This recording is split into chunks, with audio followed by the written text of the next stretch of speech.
The dust hung in the air like a veil of sorrow when Garrett Fletcher first saw her sitting at the crossroads, her shoulders shaking with quiet sobs that seemed to echo across the empty Nevada landscape in the summer of 1878. He had been riding for 3 days straight from Carson City, his horse tired, and his own spirits worn thin from the loneliness that had become his constant companion since mustering out of the cavalry 2 years prior. The sun was beginning its descent toward the distant Sierra Nevada, painting the sky in shades of orange and purple that would have been beautiful if Garrett had been in any mood to notice.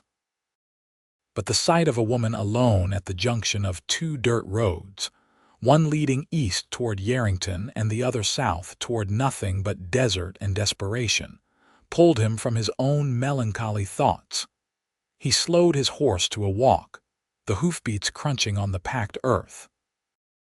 As he drew closer, he could see she was young, perhaps mid-20s like himself, with dark hair that had come loose from its pins and hung in tangled waves around her face. Her dress, once a respectable blue calico, was dusty and torn at the hem. A small carpetbag sat beside her in the dirt, looking as forlorn as its owner. "Madam," Garrett called out, removing his hat as he approached. "Are you hurt?" She looked up at him with eyes so filled with despair that it struck him like a physical blow. They were green, he noticed, the color of new grass in spring and rimmed red from crying. Her face was streaked with dust and tears, and her lips trembled as she tried to compose herself enough to speak. "I am lost," she finally managed, her voice breaking on the last word. "I am completely and utterly lost." Garrett dismounted, keeping a respectful distance but close enough to offer help.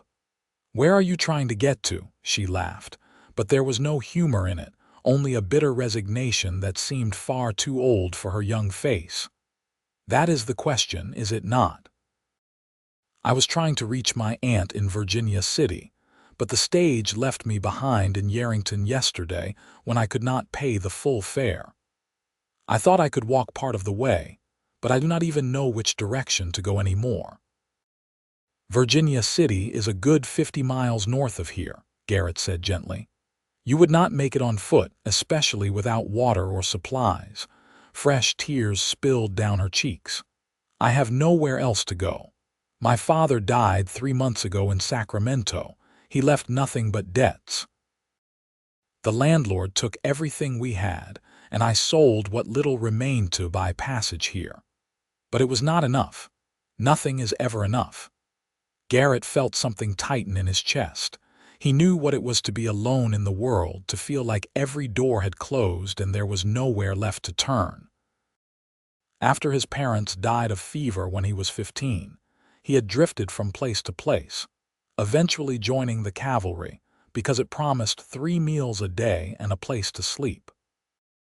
But that life had worn him down, and now at 26 he found himself just as rootless as this woman, just as lost in his own way. "What is your name?" he asked. "Hannah," she replied, looking up at him with those devastating green eyes. "Hannah Montgomery."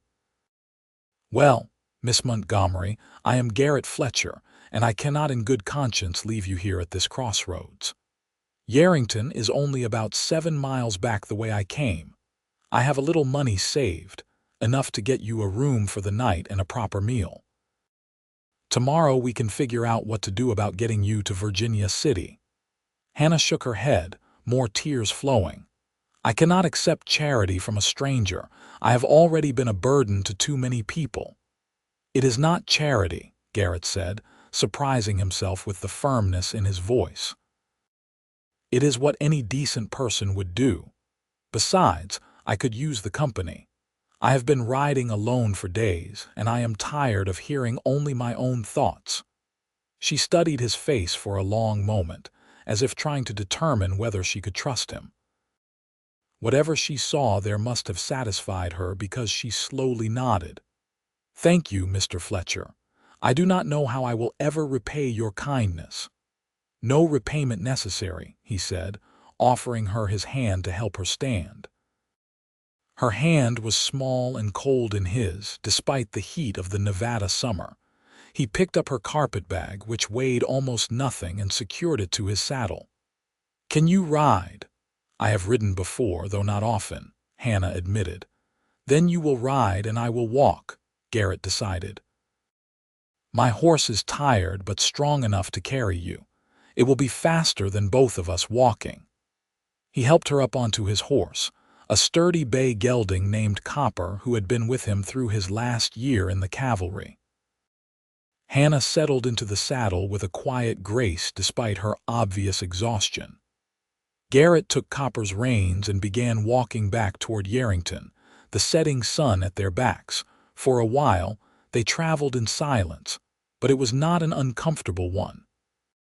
Garrett found himself stealing glances up at Hannah, noticing little things about her. The way she sat straight despite her fatigue, maintaining a dignity that circumstances had tried to strip away. The delicate line of her jaw, the way she absently twisted a loose button on her sleeve as they moved.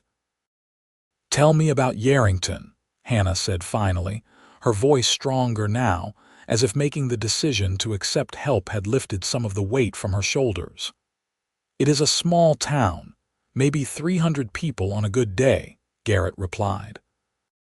"Founded about 10 years ago, mostly copper mining and ranching.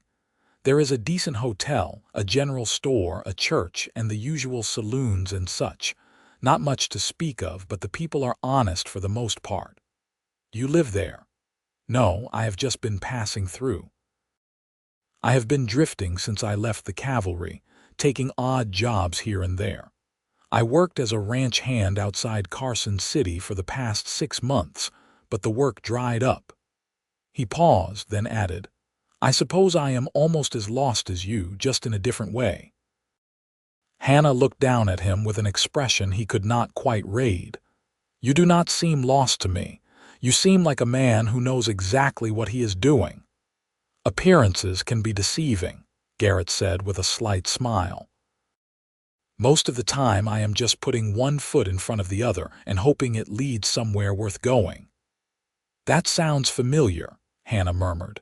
As they walked, she began to tell him more about her life.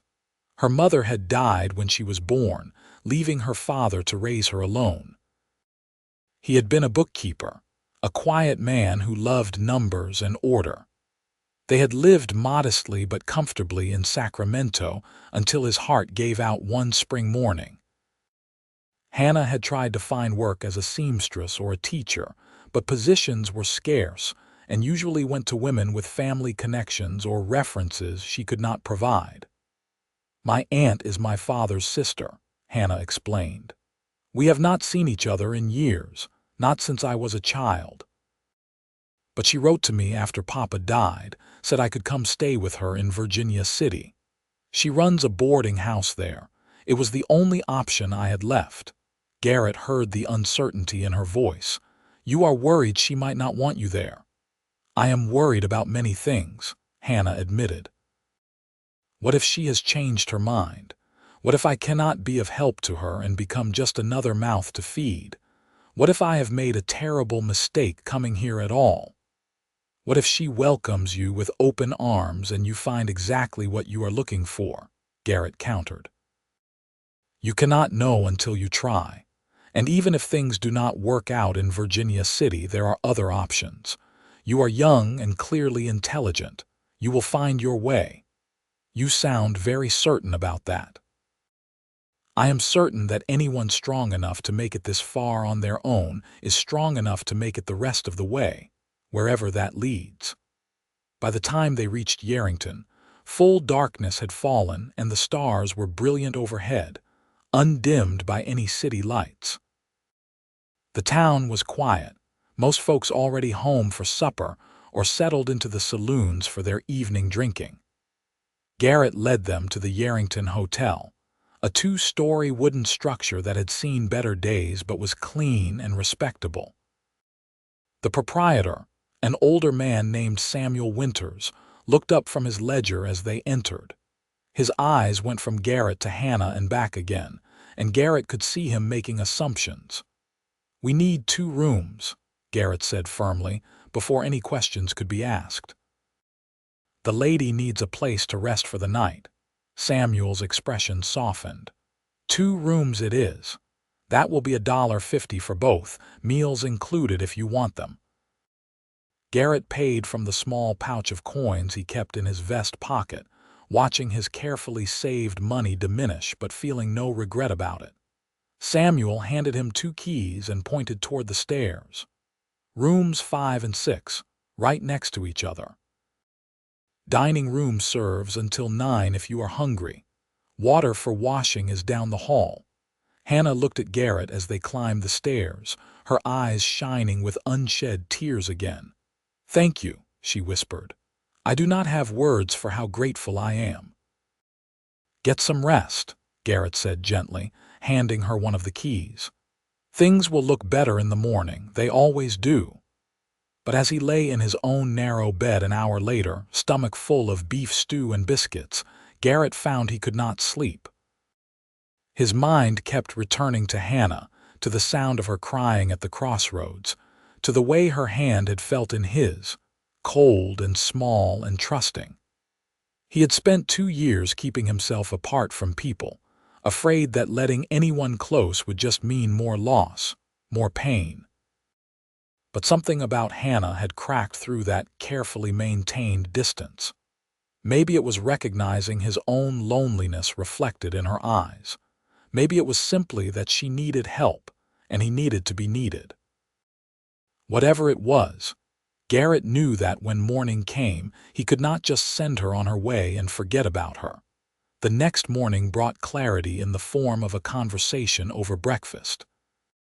Hannah appeared in the dining room looking more rested, though her dress was still dusty and her hair, while pinned up again, showed signs of having been slept on wrong.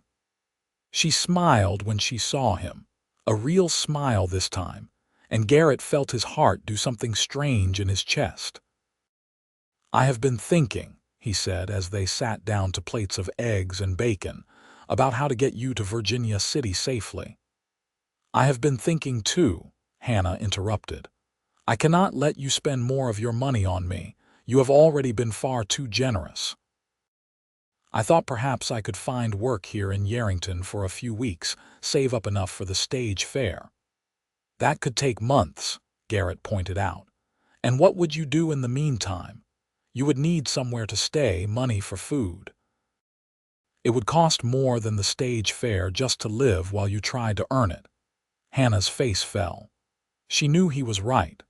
"What I am proposing," Garrett continued, "is that I take you to Virginia City myself. It is about a 3-day ride if we take it steady. I have my horse, and we can buy another for you with what little money I have left. Once you are safely with your aunt, I will head on my way." "Why would you do that?" Hannah asked, her voice barely above a whisper. "You do not know me. You do not owe me anything." Garrett set down his fork and looked at her directly. "Because yesterday, when I saw you at that crossroads, I saw myself. Maybe not in the exact same circumstances, but lost just the same. Someone gave me a hand up once, when I needed it most.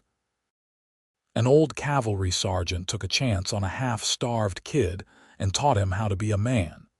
I have been looking for a way to pay that forward ever since. Maybe you are that chance." Hannah's eyes filled with tears again, but these were different from yesterday's tears of despair. "I will pay you back someday," she said fiercely. "Every cent, I swear it." "Let us just get you to Virginia City first," Garrett replied. "Everything else can wait." They spent the morning making preparations. The general store had 2 horses for sale, neither of them fancy but both sound enough. Garrett picked a gentle mare with kind eyes and a steady temperament, figuring Hannah would be more comfortable on a horse that would not spook easily. He bought supplies too, bedrolls, food that would keep for a few days, extra water canteens, a proper hat for Hannah to keep the sun off. By the time everything was purchased and packed, Garrett had spent almost all his savings.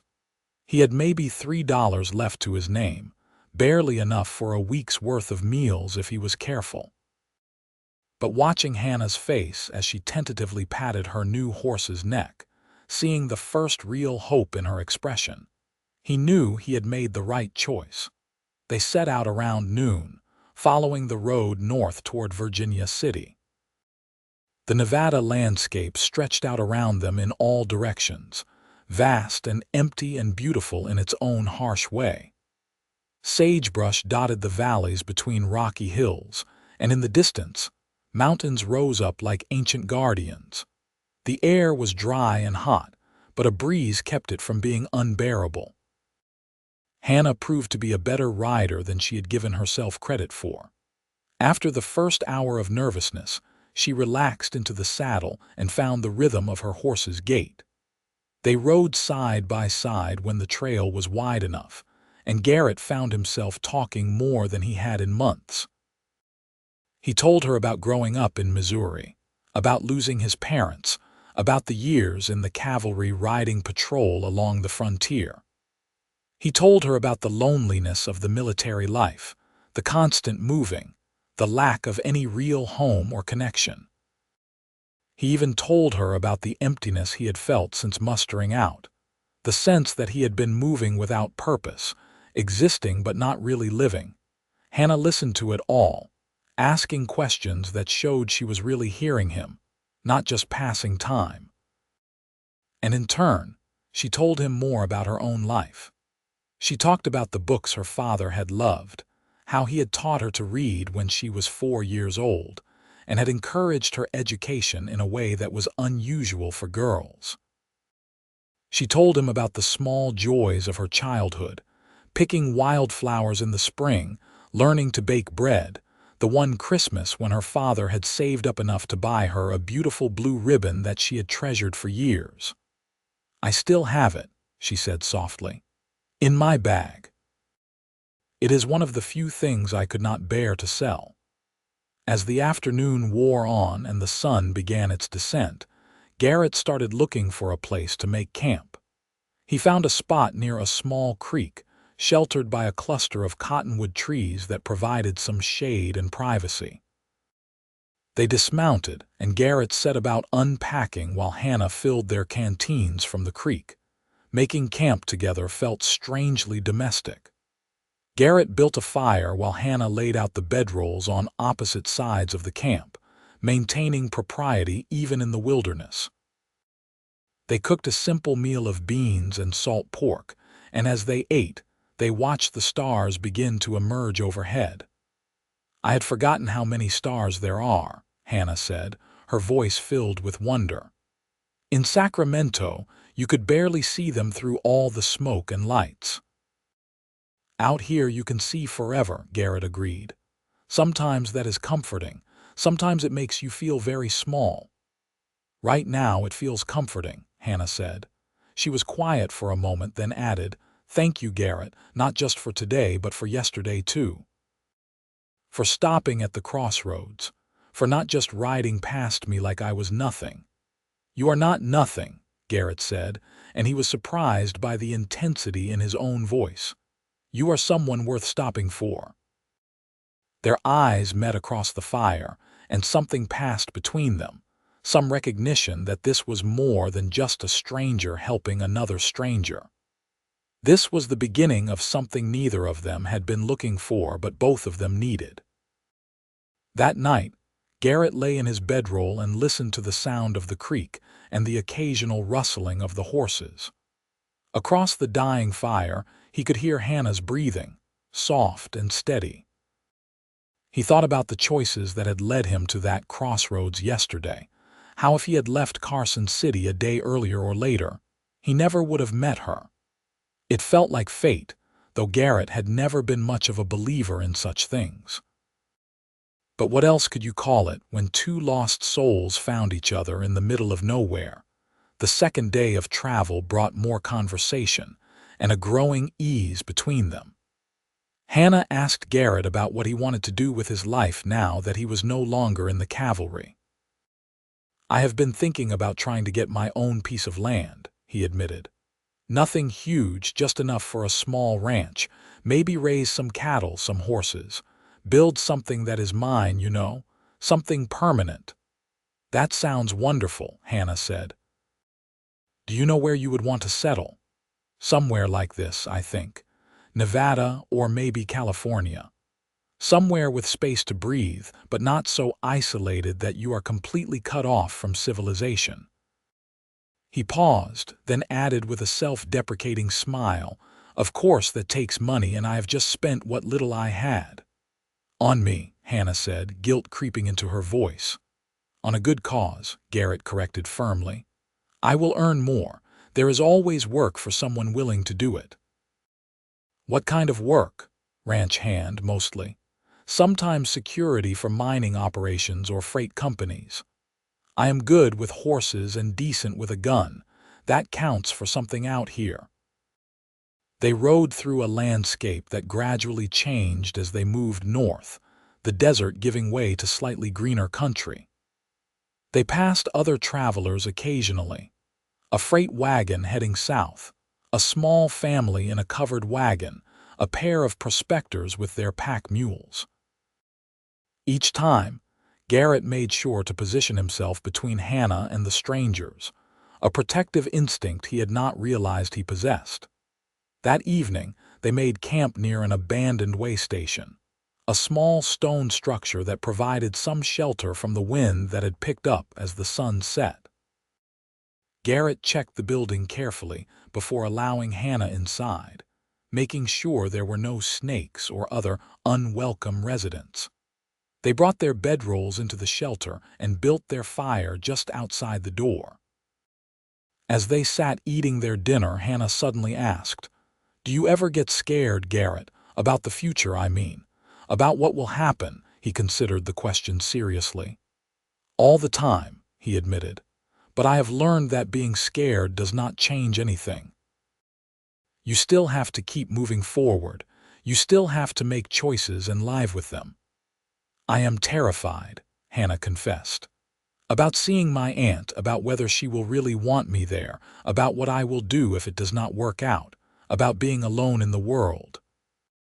Garrett reached across the small distance between them and took her hand. It was warmer than it had been 2 days ago at the Crossroads, he noticed. "You are not alone," he said quietly. "Not right now, anyway. And even after we reach Virginia City and I head on my way, you will have your aunt. And if that does not work out, well, you will figure something else out. You are stronger than you think, Hannah." She looked down at their joined hands, and when she looked back up at him, there was something in her eyes that made his breath catch. "What if I do not want you to head on your way?" she asked, her voice barely audible. "Hannah, I know we have only known each other for 2 days, she continued quickly. "I know that is not enough time to really know someone, but I feel like I do know you, Garrett, or at least, I know enough to know that you are a good man, a kind man. And I have not felt this safe, this seen, in longer than I can remember." Garrett's heart was pounding. He knew he should be sensible, should remember that she was vulnerable and he was helping her, and they barely knew each other. But he could not deny that he felt the same way. The last 2 days had felt more real, more right than anything he had experienced in years. "I feel it too," he admitted. "Whatever this is between us, I feel it too." Hannah smiled, and it transformed her entire face. "Then maybe we do not have to figure everything out right now. Maybe we just keep moving forward and see where the road takes us." "Maybe so," Garrett agreed, squeezing her hand gently before reluctantly letting it go. That night, as they lay in their separate bedrolls inside the stone shelter, Garrett found himself thinking about possibilities he had not allowed himself to consider in a long time. What if he did not have to be alone anymore?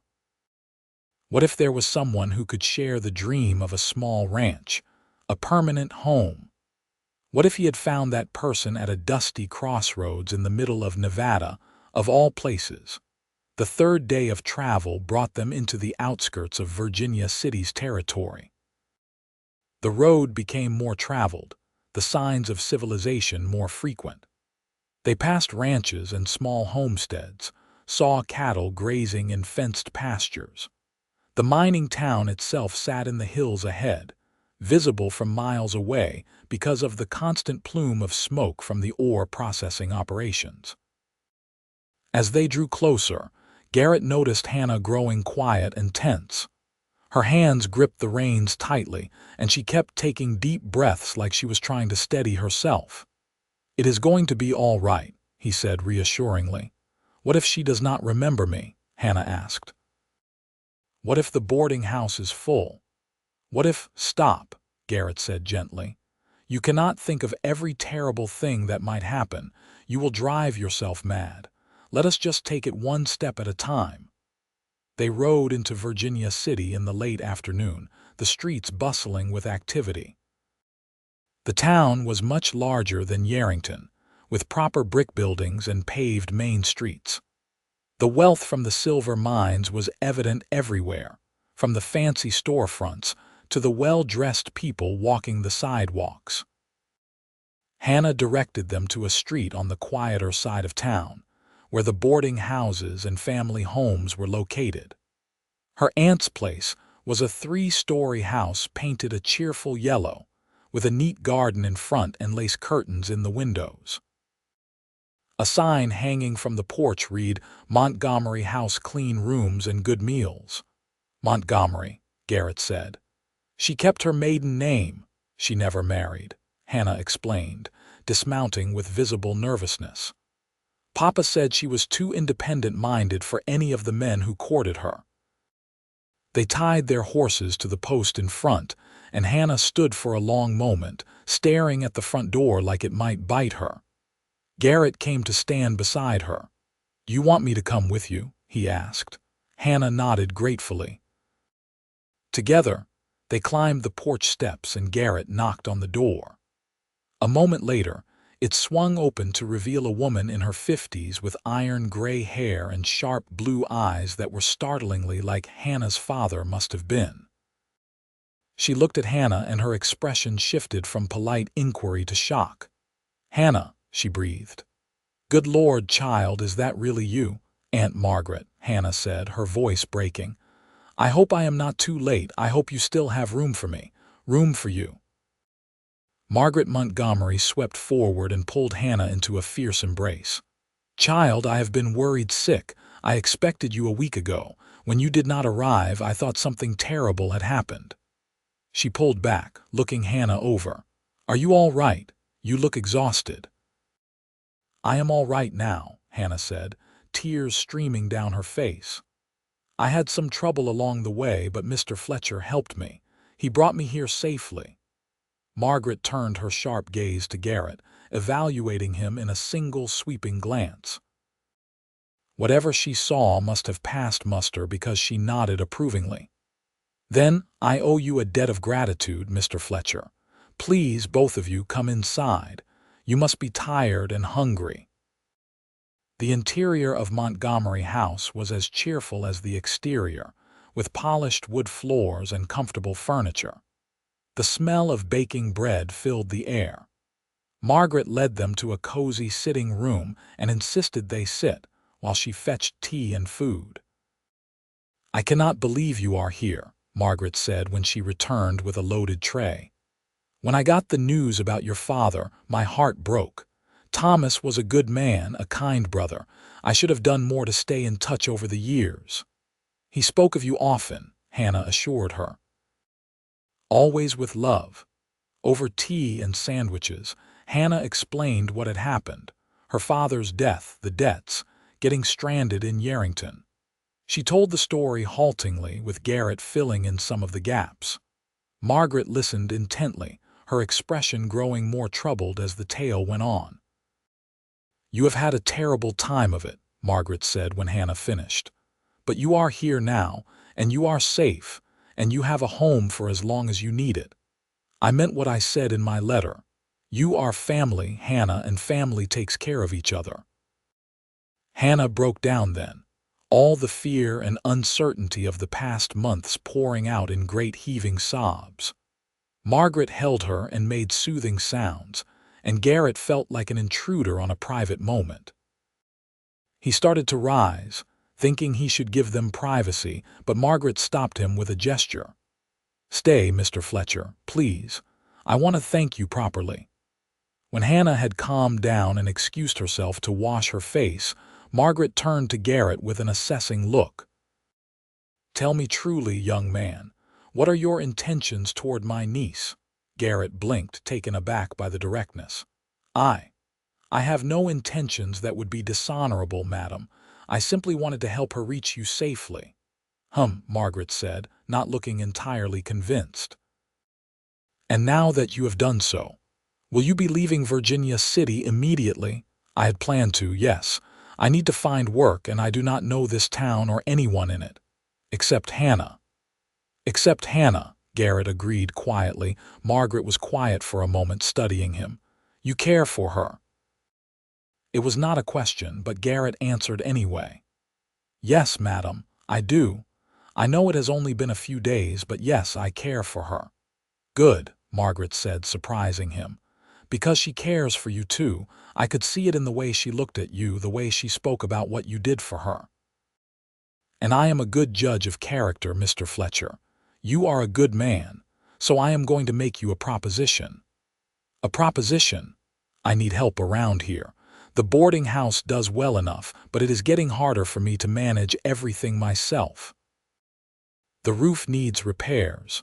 The garden needs tending. There are 100 little jobs that pile up. I could use a handyman, someone trustworthy who would not mind staying in the small room off the kitchen and earning a modest wage plus room and board. Are you interested?"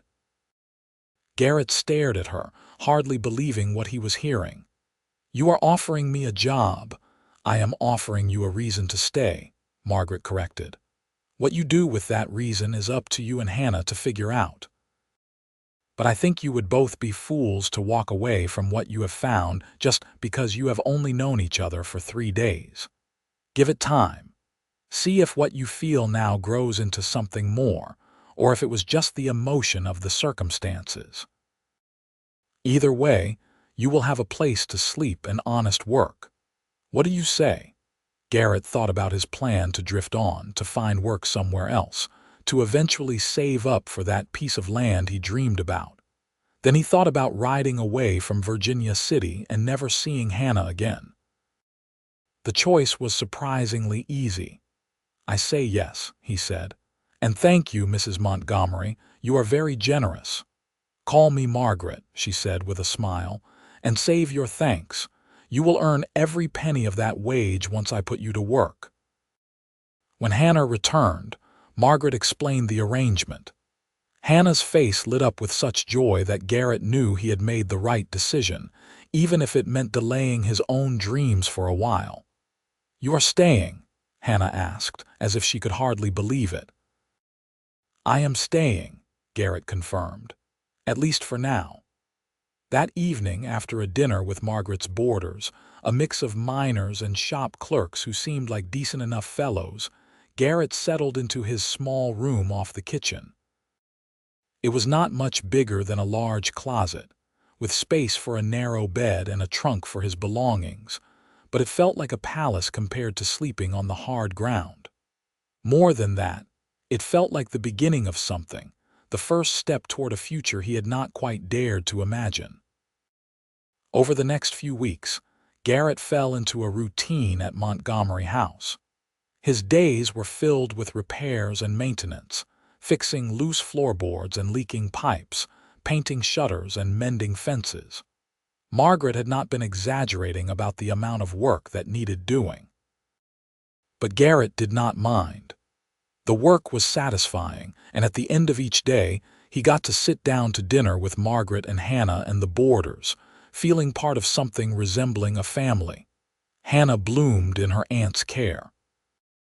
She helped with the cooking and cleaning, tended the garden, and gradually took over some of the bookkeeping that Margaret found tedious. Garrett loved watching her come back to life, seeing her smile more readily and laugh at the boarders' jokes. The haunted look that had filled her eyes at the Crossroads disappeared, replaced by a contentment that made her even more beautiful. They were careful around each other at first, both aware that they were still learning who they really were beyond the crisis that had brought them together. But they found excuses to be near each other. Garrett would volunteer to help Hannah hang laundry, and they would talk while pinning sheets to the line. Hannah would bring Garrett lemonade while he worked on some outdoor project, and she would sit on the porch steps and keep him company. They took walks in the evenings after dinner, exploring Virginia City together, and those walks gradually grew longer as they found more to talk about. One evening, about 6 weeks after Garrett had started working at Montgomery House, they walked to the edge of town where the buildings gave way to open land. The sun was setting, painting the sky in brilliant colors, and they sat on a large rock overlooking the valley below. "I got a letter from an old friend in Sacramento today," Hannah said quietly. "She told me that our old landlord has been arrested for fraud. Apparently, he was taking people's belongings and claiming they were payment for back rent, then selling them for profit. Several families have come forward." "I am sorry you had to go through that," Garrett said. Hannah shook her head. "I am not. I mean, I am sorry it happened, but if it had not, I never would have come here. I never would have been at that crossroads. I never would have met you." Garrett turned to look at her, his heart pounding. "Hannah, I have been thinking about what you said that first night," she continued, her eyes on the sunset, "about how you wanted your own land, your own ranch. You still want that, someday," Garrett said. "But I am in no hurry. I am content where I am. Are you, truly?" Hannah turned to face him, her green eyes searching his. "Or are you just staying because of me?" "Both," Garrett admitted. "I am staying because of you, yes, but I am also staying because I am happy here. I like the work. I like your aunt. I like having a place that feels like home, even if it is just a small room off the kitchen." "What if I asked you to keep dreaming about that ranch?" Hannah said softly. "What if I asked you to keep working toward it? And what if I asked if, maybe, I could be part of that dream?" Garrett's breath caught. "Hannah, are you saying what I think you are saying?" "I am saying that I have fallen in love with you, Garrett Fletcher," Hannah said, her voice trembling but clear. "I have tried not to. I have told myself it is too fast, that we do not know each other well enough, that I am just grateful for your help. But it is not gratitude. It is love. And I want to build a future with you if you will have me." Garrett reached out and took her face in his hands, his thumbs brushing away the tears that had started to fall. "I love you too," he said, his voice rough with emotion. "I have loved you since I saw you crying at that crossroads and wanted nothing more than to take away your pain. I have loved you more every day since then. Yes, Hannah, yes to all of it." He kissed her then, soft and sweet and full of promise. When they pulled apart, both of them were crying and laughing at the same time. "We should talk to Margaret," Hannah said. "We should do this properly." "We should get married," Garrett said, and then laughed at his own boldness. "I am sorry that was not much of a proposal. It was perfect," Hannah assured him, kissing him again. "And yes, yes, I will marry you." They walked back to Montgomery House hand in hand, floating on a cloud of happiness. Margaret took one look at their faces when they came in and started laughing. "Well, it is about time," she said. "I was wondering how long you two would dance around each other. Come, sit down, and let us talk about wedding plans." They were married 6 weeks later in the small church in Virginia City, on a crisp October morning with the leaves turning gold on the mountainsides. Margaret cried through the entire ceremony, and half the town turned out because Margaret had invited everyone she knew. Hannah wore a dress that Margaret had made for her, a beautiful cream-colored silk with lace at the collar and cuffs. Garrett wore a new suit, the first he had ever owned, purchased with money he had saved from his wages. The wedding breakfast was held at Montgomery House, with tables set up in the garden and enough food to feed twice as many guests. Everyone toasted the happy couple and wished them well. Several of Garrett's new friends from around town, other ranch hands and workers he had gotten to know, clapped him on the back and told him he was a lucky man. Garrett agreed wholeheartedly. That night, they stayed in a room at the International Hotel, one of the finest in Virginia City. Margaret had insisted on paying for it as a wedding gift.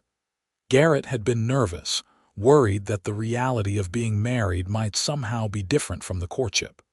But Hannah came into his arms with trust and love, and everything felt natural and right. "I cannot believe we are really married," Hannah whispered as they lay together afterward, her head on his chest, his arm around her shoulders. "Sometimes I think I am going to wake up back at that crossroads, alone and lost." "You are not alone," Garrett promised, kissing the top of her head. "You will never be alone again. I will be right here beside you for the rest of our lives." "Do you still want that ranch?" Hannah asked. "Someday," Garrett said. "But first, I want to save up enough money to do it right. I do not want to start with nothing and struggle." "I want to give you a real home, Hannah, something solid and permanent." "I do not need much," Hannah assured him, "just you." "You will have me forever," Garrett promised, "but you will also have a proper home, I swear it." Over the next year, Garrett worked harder than he ever had in his life.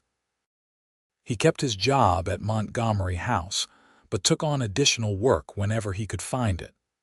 He worked as a ranch hand on weekends, helped build a new stable for one of the mining companies, even did some freight hauling when the opportunity arose.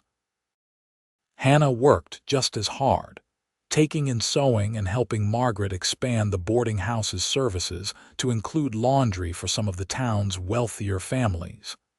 They saved every penny they could spare, keeping their money in a strongbox under their bed.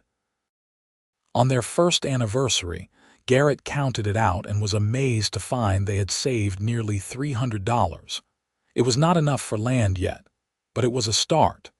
That winter, Hannah discovered she was pregnant. The news filled Garrett with a joy so profound it almost frightened him. He had not dared to think about children, about a family of his own, but now that it was happening, he wanted it more than anything.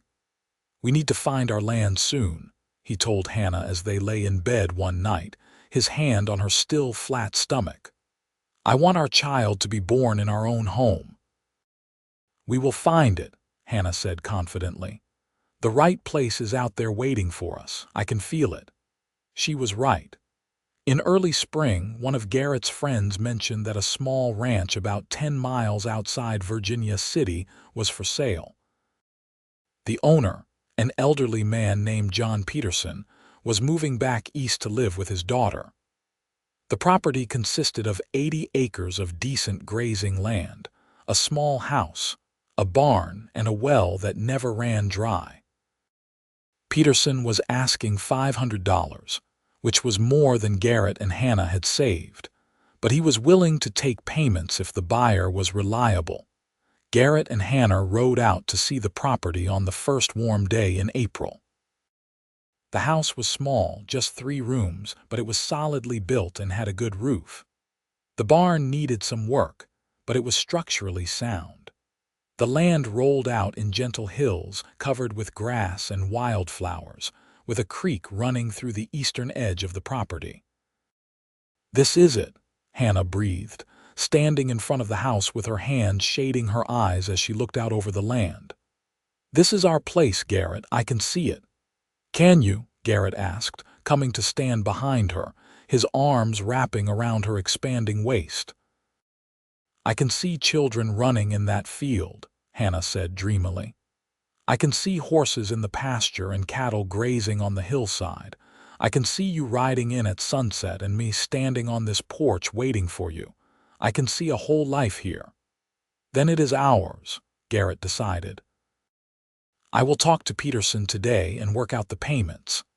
They moved onto the ranch in May, a month before the baby was due. Margaret cried when they left but admitted it was time for them to have their own place. She made them promise to visit often and extracted a vow that she would be the first to meet her new great-niece or nephew. The first weeks in their new home were a whirlwind of activity. Garrett worked from dawn to dusk fixing up the barn, mending fences, and getting everything ready for the cattle he planned to buy. Hannah, despite being heavily pregnant, threw herself into making the house a home. She cleaned every corner, hung curtains she had sewn herself, and planted a vegetable garden near the kitchen door. Their son was born on a warm June evening, arriving with a lusty cry that announced his arrival to the world. Garrett had ridden hard to fetch the midwife from town, and by the time they returned, Hannah was well into labor. Margaret had arrived earlier in the day, alerted by some maternal instinct that had sent her riding out to check on her niece. The birth was long and difficult, and there were moments when Garrett feared he might lose Hannah. But she was strong, stronger than anyone gave her credit for, and as dawn broke over the ranch, she delivered a healthy baby boy with a head of dark hair and his father's gray eyes. "What should we name him?" Hannah asked, exhausted but beaming as she held their son. Garrett looked down at the tiny person in his wife's arms, overwhelmed with love and responsibility. "What about Gabriel?" he suggested. "Gabriel Fletcher. It means God is my strength." "Gabriel," Hannah repeated, smiling. "It is perfect." The months that followed were exhausting and wonderful in equal measure. Garrett worked the ranch while also taking on jobs in town to supplement their income and make payments on the land. Hannah cared for Gabriel and the house, and somehow still found time to help Garrett with the ranch work when she could. They were building something together, something that was entirely theirs. By Gabriel's first birthday, the ranch was thriving. Garrett had bought a small herd of cattle and was breeding horses on the side. They had paid off half of what they owed Peterson, and Garrett was confident they would own the land free and clear within another 2 years. Hannah's garden was producing more vegetables than they could eat, so she sold the surplus in town. They were not wealthy, but they were comfortable and happy. One evening, as they sat on their porch watching the sunset while Gabriel played at their feet, Hannah turned to Garrett and said, "Do you ever think about that day at the Crossroads?" "All the time," Garrett admitted. "I think about what might have happened if I had ridden past you. If I had been too caught up in my own problems to stop. I think about what would have happened to me," Hannah said quietly. "I was at the end of my rope, Garrett. If you had not stopped, I do not know what I would have done." "But I did stop," Garrett reminded her, taking her hand. "And you survived, and look at us now. We have more than I ever dreamed possible." "You gave me direction when I was lost," Hannah said, squeezing his hand, "and devotion every day since. You saved my life in more ways than you know." "You saved mine too," Garrett said. "I was just as lost as you were, Hannah. I just did not know it until I found you." They sat in comfortable silence for a while, watching the sky turn from orange to purple to deep blue. Gabriel babbled happily, playing with some wooden blocks Garrett had carved for him. "I want more," Hannah said suddenly. "More what?" "More children, more life, more everything." She turned to look at him, her eyes shining. "I want to fill this house with children. I want to grow old with you on this porch, watching our grandchildren play where Gabriel is playing now. I want all of it, Garrett, every moment, every day. I want the whole beautiful life we can build together." Garrett pulled her close and kissed her forehead. "Then that is what we will have," he promised. "I will give you everything I can, Hannah, everything I am." Their family grew over the next few years. A daughter, Grace, arrived 2 years after Gabriel, followed by another son, George, 2 years after that. The ranch expanded as well. Garrett bought adjacent land when it became available and built on a new wing to the house to accommodate their growing family. They hired help during the busiest seasons, and Garrett became known throughout the territory as a fair employer and a skilled rancher. Hannah became a pillar of the small community that had developed around their area. She taught several of the neighboring children to read, organized church socials, and was always the first to arrive when someone needed help. Her garden became legendary, and she was constantly sharing seeds and advice with other ranch wives. Margaret remained a constant presence in their lives, visiting often and spoiling her great nieces and nephews shamelessly. She eventually retired from running the boarding house and moved to a small cottage on Garrett and Hannah's ranch, where she lived contentedly, helping with the children and working in the garden. On their 10th wedding anniversary, Garrett took Hannah back to the spot where they had met. The crossroads looked exactly the same, still just two dirt roads intersecting in the middle of nowhere. But standing there with his wife, surrounded by the life they had built together, it looked different to Garrett. It looked like the most important place in the world. 10 years, Hannah marveled, looking around. It feels like a lifetime and also like it just happened yesterday. Do you have any regrets? Garrett asked. Not a single one, Hannah said firmly. Well, maybe I regret that blue dress. It was already worn out, and then I wore it even more traveling and it fell apart before I could mend it properly. Garrett laughed. I loved that dress. You looked beautiful in it, even covered in dust. I was a mess, Hannah protested, but she was smiling. You were the most beautiful thing I had ever seen, Garrett said seriously. You still are. They stood there for a while, remembering and marveling at how far they had come. Then they rode back to their ranch, to their children and their life and their future. The years continued to pass, bringing both joys and sorrows as all lives do. They lost a fourth baby, a little girl who was born too early and lived only a few hours. The grief nearly broke them both, but they held on to each other and eventually found their way through the darkness.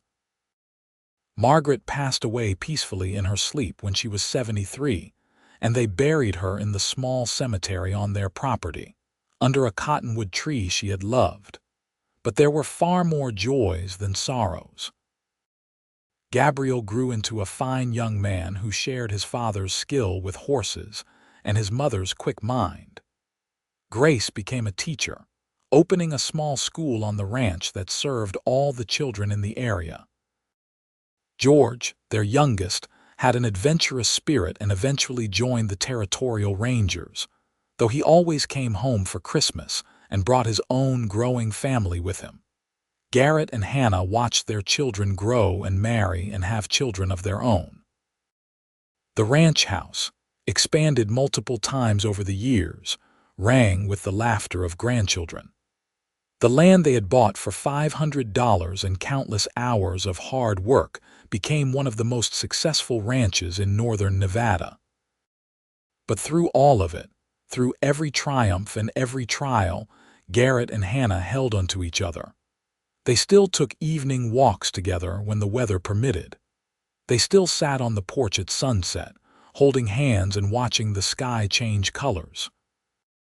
They still loved each other with the same intensity they had felt at that crossroads so many years ago, though it had deepened and matured into something even richer. On their 50th wedding anniversary, their entire family gathered at the ranch for a celebration. Children, grandchildren, and even a few great-grandchildren filled the house and spilled out into the yard. There was food and music and laughter, and Garrett stood on the porch looking out at all of it with a sense of profound gratitude. Hannah came to stand beside him, moving a little slower than she used to but still beautiful to him. Her hair was white now, and her face was lined with the years, but her green eyes were as bright as ever. "What are you thinking about?" she asked, slipping her hand into his. "I am thinking about how lucky I am," Garrett said, "how blessed we have been." "We made our own luck," Hannah said. "We worked for every bit of this." "We did," Garrett agreed, "but it started with luck, with me happening to ride past that crossroads at exactly the right moment." with you being brave enough to accept help from a stranger, with both of us being willing to take a chance on something that seemed impossible." "It was not impossible," Hannah said. "It was just waiting to happen. We were always going to find each other, Garrett. One way or another, we were always going to end up here." "You really believe that?" "I do," Hannah said firmly. "I believe we were meant to be. I believe that every hard thing that happened to me before I met you was leading me to that crossroads. And I believe that every moment since has been a gift." Garrett pulled her close, kissing her forehead like he had done countless times over the decades. "I love you, Hannah Fletcher. I have loved you for 50 years, and I will love you for whatever time we have left." "And I love you," Hannah replied. "My Garrett. My good, kind, steady Garrett who stopped at a crossroads and changed my entire life." They stood there together, surrounded by the evidence of the life they had built, the family they had created, the love they had nurtured through all the years. Around them, their grandchildren played and their children laughed, and the setting sun painted the Nevada sky in shades of gold and pink. As darkness fell and stars began to emerge, the family gathered for one last photo, everyone squeezed together on and around the porch. Garrett and Hannah sat in the center, surrounded by the fruits of their love and labor. The flash powder went off with a puff of smoke, capturing that moment forever. Later, after the guests had departed and the house had quieted, Garrett and Hannah lay in their bed, the same bed they had shared for nearly 50 years. Garrett held his wife close, listening to her breathe, feeling her heartbeat against his chest. "Thank you," Hannah whispered into the darkness. "For what?" "For stopping, for caring, for staying, for loving me, for this entire beautiful life." "Thank you for being at that crossroads," Garrett replied. "Thank you for trusting me. Thank you for choosing me, for building this life with me. Thank you for every moment." They fell asleep in each other's arms as they had done thousands of times before. And in their dreams, they were young again, standing at a dusty crossroads in the middle of Nevada, meeting for the first time. But now, they knew how the story would end. They knew about the ranch and the children and the grandchildren. They knew about the 50 years of love and struggle and triumph. They knew that the lonely cowboy and the weeping woman would find not just direction and devotion, but a love that would span a lifetime and beyond. The years that followed their golden anniversary were gentle ones. Garrett and Hannah gradually handed over the running of the ranch to Gabriel and his family, content to spend their days in simpler pursuits. They tended a smaller garden, received visits from their extended family, and continued their tradition of evening walks and sunset porch sitting. Garrett's health began to decline when he was 76. His heart, the doctor said, was wearing out after a lifetime of hard work. Hannah nursed him through his final months with the same devotion he had shown her from that first day at the crossroads. She read to him, held his hand, and told him stories about their life together. On a warm autumn evening, with Hannah beside him and his children gathered around, Garrett Fletcher passed peacefully from this life to whatever lay beyond. His last words were, "I love you," directed at Hannah, and his last expression was one of perfect contentment. Hannah lived for another 3 years after Garrett died. She stayed active and engaged with her family, though everyone could see that a part of her had gone with her husband. She spoke often of him, keeping his memory alive for the great-grandchildren who had never known him. On the anniversary of the day they had met at the crossroads, Hannah asked Gabriel to take her to that spot one more time.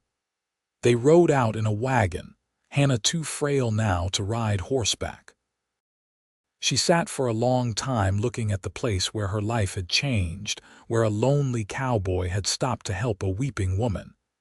"He gave me everything," she told Gabriel. "Direction when I was lost, devotion every day after, a life beyond my wildest dreams, and love," So much love. He was lucky to find you too, Ma, Gabriel said gently. You gave him just as much. Hannah smiled. We saved each other, she said simply. That is what love does, it saves you. When Hannah died in her sleep a few months later, her family buried her next to Garrett on the hill overlooking their ranch. The headstone reads simply, Hannah and Garrett Fletcher, two souls who found each other at a crossroads and built a lifetime of love. The ranch remained in the Fletcher family for generations after them. Children and grandchildren and great-grandchildren grew up hearing the story of how their family began, of the lonely cowboy and the weeping woman at the crossroads. It became part of the family legend, told and retold until it took on an almost mythical quality. But those who had known Garrett and Hannah personally knew that no retelling could quite capture the truth of what they had shared. The quiet moments of understanding. The way they moved together after years of practice, anticipating each other's needs. The love that deepened and grew richer with each passing year, weathering storms and celebrating joys. They had started with nothing but each other and built an empire of love. From a chance meeting at a dusty crossroads to a lifetime of devotion, they had proven that sometimes the best things in life come from the moments when we stop to help someone in need. That compassion can bloom into love. That two lost souls can find their way together and create something beautiful and lasting. Their story became a testament to the power of kindness, the strength of commitment, and the enduring nature of true love. And though Garrett and Hannah were long gone, their love lived on in the family they had created, in the ranch they had built, and in the memory of that fateful day when a lonely cowboy found a woman weeping at the crossroads and gave her not just direction, but a lifetime of devotion.